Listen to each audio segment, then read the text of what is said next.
toutes et à tous, élèves de quatrième. Donc c'est bien Monsieur Chevalier qui vous envoie cette petite vidéo. Vidéo qui va vous permettre de compléter votre cours sur le théorème de Thalès. On n'en a pas parlé beaucoup. Le théorème de Thalès, c'est donc un théorème qui permet de calculer les longueurs manquantes dans des configurations types, comme celle-ci. Deux triangles emboîtés l'un dans l'autre. Voilà, comme le début de la leçon vous laissait dire. Au passage, lien avec le début du chapitre, agrandissement-réduction. Le petit triangle là, TSP, c'est une réduction du grand triangle QPR, ou alors le contraire, le triangle QPR est un agrandissement du triangle TSP, par exemple. Voilà.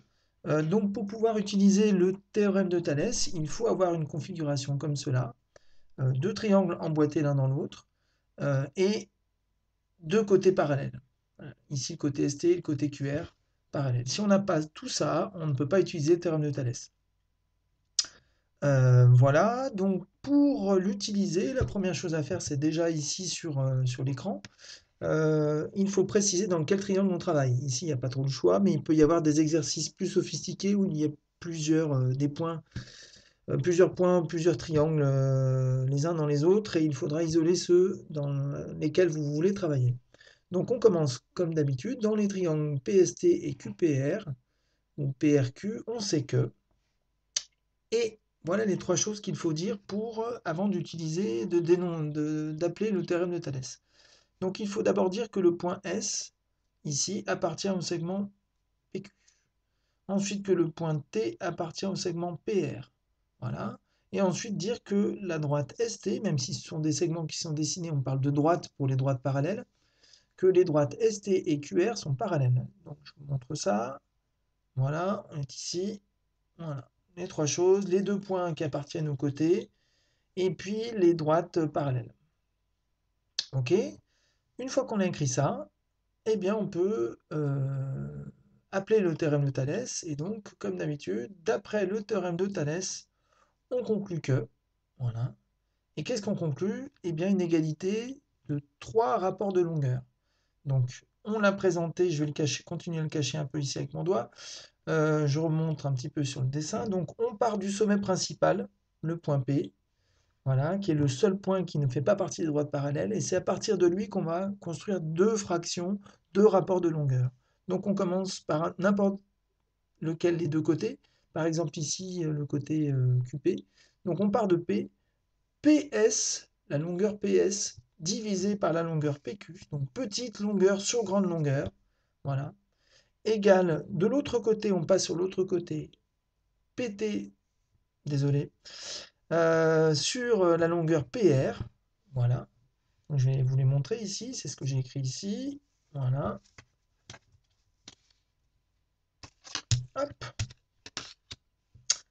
Voilà, PS sur PQ égale PT sur PR. Et la dernière fraction de longueur, c'est la longueur ST divisée par la longueur QR. Alors comment trouver celle-ci? Il y a une petite méthode.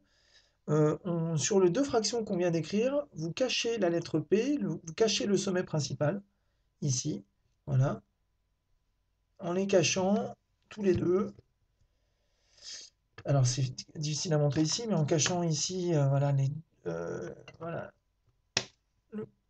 c'est difficile à voir, mais bref, voilà, ici vous avez ST sur QR, vous avez les 4 points qu'il reste pour fabriquer le dernier rapport. Voilà. ST, ST divisé par QR. Voilà, qui est ici. Et donc ce sont des rapports de longueur. Là, on ne met pas de crochet, on ne met pas de parenthèse, ce sont bien des fractions constituées de longueur. Voilà.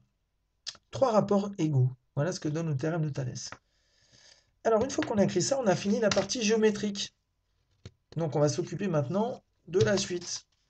Alors, comme pour le théorème de Pythagore, eh bien, on va passer à le remplacement par les valeurs numériques.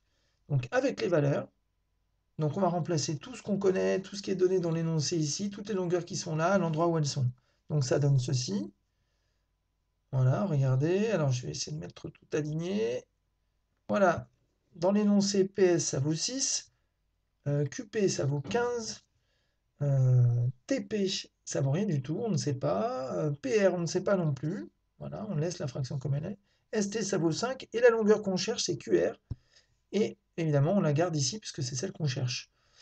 Alors, dans ces trois rapports, il y en a un qui ne nous servira pas, qui ne nous intéresse pas et qui ne nous sert pas. Alors, on ne connaît rien du tout sur ce rapport et il n'y a rien là-dedans qui nous intéresse. Donc, on va l'ôter, on va l'enlever, il ne nous sert à rien.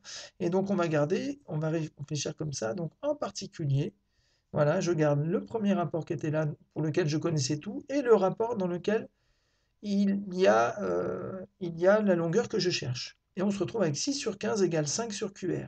QR étant la longueur que l'on cherche. Les produits en croix donnent, évidemment, on va finir avec des produits en croix. Et ça se termine comme ça. Donc les produits en croix, je vous rappelle, QR, ce que je cherche, est égal à 5 fois 15 divisé par 6. Voilà. Et on fait le calcul à la calculatrice ou de tête ou à la main. Et QR égale 12,5 cm. Je n'oublie pas de rappeler l'unité dans la dernière ligne. Voilà. Donc si on veut résumer des choses importantes, dans le on sait que 3 choses à écrire. On cite le terme de Thalès en mettant bien la majuscule. On écrit les 3 rapports égaux en partant bien pour les 2 premiers du sommet principal. Et on fait petite longueur sur grande longueur, petite longueur sur grande longueur, égale petite longueur sur grande longueur. Et puis la dernière fraction, en cachant le sommet principal dans les 2 premières fractions. Voilà, ST sur QR ici pour la troisième fraction. On remplace par les valeurs, on garde les fractions, les deux rapports qui nous intéressent, celle qui contient tout et celle qui contient ce qu'on cherche.